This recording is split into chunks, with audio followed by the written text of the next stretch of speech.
सावी zoom मराठीमध्ये तुम्हा सर्वांचं खूप खूप मनापासून स्वागत. तर आज आपण गूळ साखर न वापरता मस्त खमंग खुसखुशीत पौष्टिक लाडू कसे करायचे याची अगदी सोपी रेसिपी पाहतोय. हे लाडू करायला खूप सोपे आहेत, अगदी झटपट होतात. चला तर मग आता वेळ न घालवता पटकन रेसिपीला सुरुवात करूयात.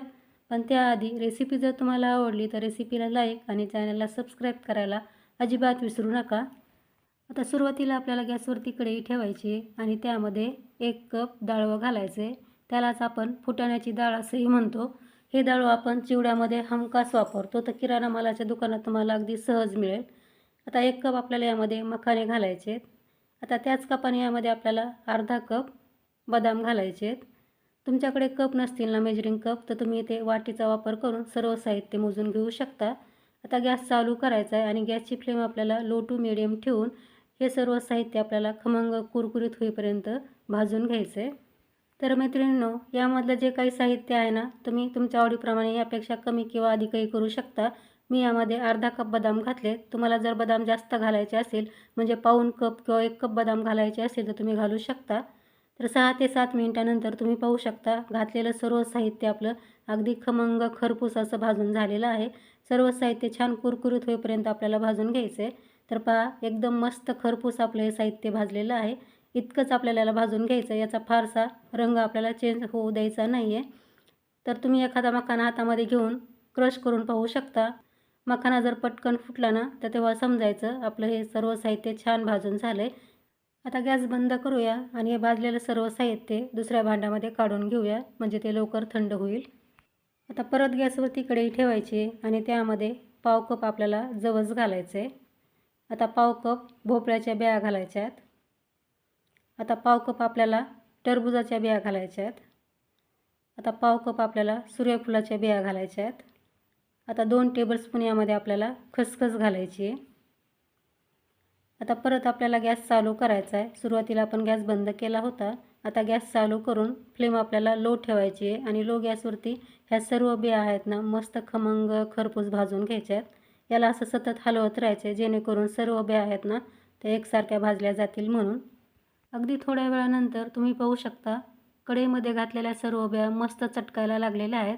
अशा बिया छान चटकायला लागल्या ना, म्हणजे फुटायला लागल्या ना, की तेव्हा समजायचं सर्व बिया आपल्या खमंग खरपूस भाजून झाल्यात. लाडूसाठी लागणारं सर्व साहित्य आपल्याला अगदी खमंग भाजून घ्यायचे, तरच आपले लाडूसुद्धा खायला खमंग लागतात. आता लगेच गॅस बंद करायचा आहे आणि भाजलेल्या सर्व बिया दुसऱ्या भांड्यात काढून घ्यायच्या आहेत, म्हणजे त्या लवकर थंड होतील. आता आपण सुरुवातीला मखाने, डाळवं आणि बदाम भाजून घेतलेत ना, ते सुद्धा पूर्णपणे थंड झालेत. सर्व साहित्य आपल्याला पूर्ण थंड होऊ द्यायचं आहे आणि मगच त्याचा वापर करायचा आहे. आता मिक्सरचं भांडं घ्यायचं आहे आणि हे थंड झालेलं साहित्य आपल्याला यामध्ये घालायचं आहे.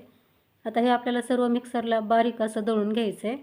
तर तुम्ही पाहू शकता मखाने, बदाम आणि डाळव्याची छान अशी पावडर तयार झाली किंवा पीठ तयार झालेलं आहे. या पिठाला चाळून घ्यायची गरज नाही. पहा, मस्त बारीक पीठ आपलं तयार झालं आहे. आता हे पीठ आपण दुसऱ्या भांड्यात काढून घेऊयात.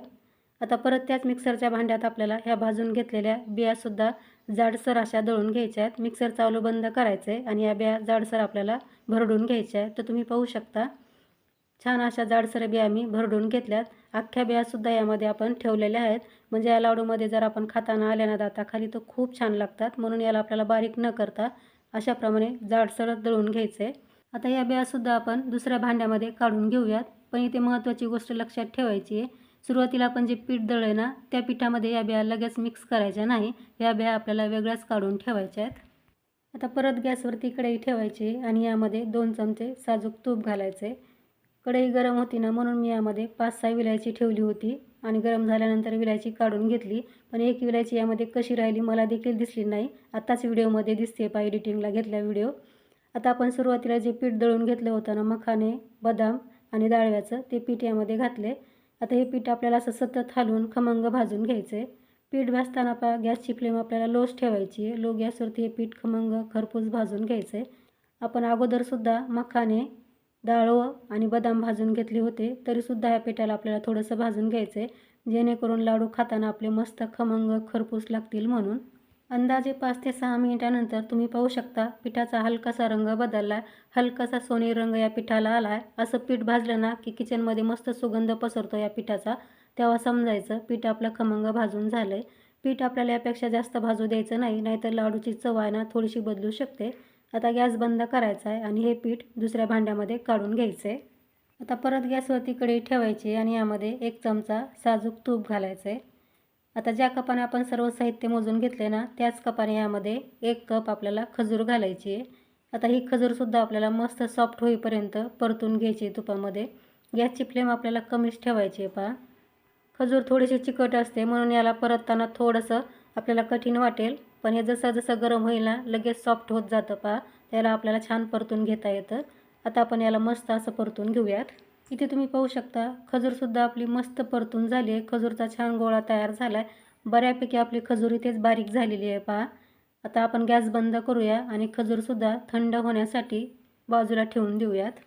आता खजूर पूर्णपणे थंड झाल्यानंतर मिक्सरच्या भांड्यात आपल्याला याला काढून घ्यायचं आहे आणि झाकण लावून मिक्सरला ही खजूर छान अशी बारीक करून घ्यायची आहे. तर तुम्ही पाहू शकता खजूर आपली मस्त बारीक झालेली आहे. अशा प्रकारे आपल्याला खजूर बारीक करून घ्यायची आहे.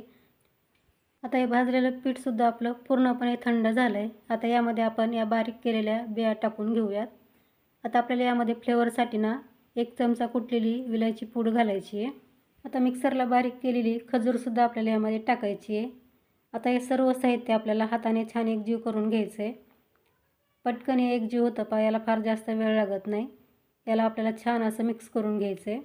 तुम्हाला जर ही प्रोसेस हातानं करणं खूप कठीण वाटत असेल किंवा वेळखाऊ वाटत असेल ना, तर तुम्ही काय करायचं आहे, फक्त भाजलेल्या पिठामध्ये ना खजूर मिक्स करायची आहे आणि पीठ थोडं थोडं करून मिक्सरला फिरून घ्यायचं आहे आणि मगच त्या पिठामध्ये आपल्याला बारीक करून घेतलेल्या सर्व बिया ॲड करायच्या आहेत आणि मग त्या पिठापासून आपल्याला लाडू बनवायला घ्यायचे आहेत.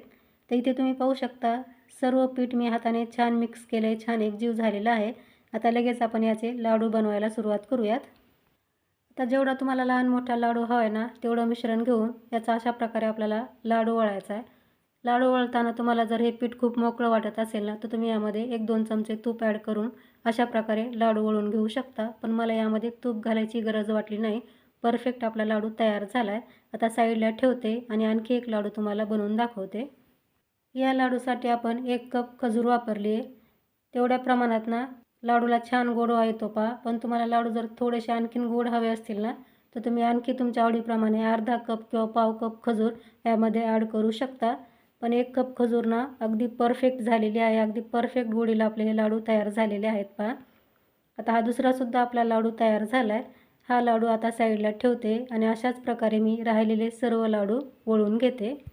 तर इथे तुम्ही पाहू शकता संपूर्ण लाडू मी वळून घेतलेत. खूप सुंदर सुरेख इथे आपले पौष्टिक लाडू तयार झालेले आहेत आणि हाय प्रोटीनसुद्धा. आजकाल सर्वजण प्रोटीनच करत आहेत, म्हणून माझे मुलंसुद्धा म्हणतात की प्रोटीन खायचं आहे. म्हणून मी काय ठरवलं की आपण घरामध्येच पौष्टिक लाडू बनवून देऊया. त्यांच्या वाढत्या वयामध्ये हे लाडू खाणं त्यांच्यासाठी खूप गरजेचं आहे. फक्त मुलांसाठीच नाही तर घरातील प्रत्येक व्यक्तीसाठी हे लाडू फारच उपयुक्त ठरणार आहेत. हा लाडू तुम्ही रोज सकाळी 1 खाऊ शकता. अगदी दिवसभराची तुम्हाला मस्त एनर्जी मिळेल. तुम्हाला जर कंबरदुखी असेल, सांधेदुखी असेल किंवा इतर हाडांचं दुखणं असेल किंवा केस गळती असेल ना, त्यावरती हा लाडू रामबाण उपाय आहे. नक्की ट्राय करून पहा, कारण ट्राय केल्याशिवाय तुम्हाला या लाडूची चव कळणार नाही. तर एकदा ट्राय करा. रेसिपी कशी वाटली कमेंट्समध्ये मला नक्की सांगा. रेसिपी आवडली तर रेसिपीला लाईक, शेअर करून चॅनलला सबस्क्राईब करायला देखील विसरू नका. तर लवकरच भेटू आणखी एका अशा छानशा रेसिपीसह. तोपर्यंत मस्त खा आणि हेल्दी राहा. धन्यवाद.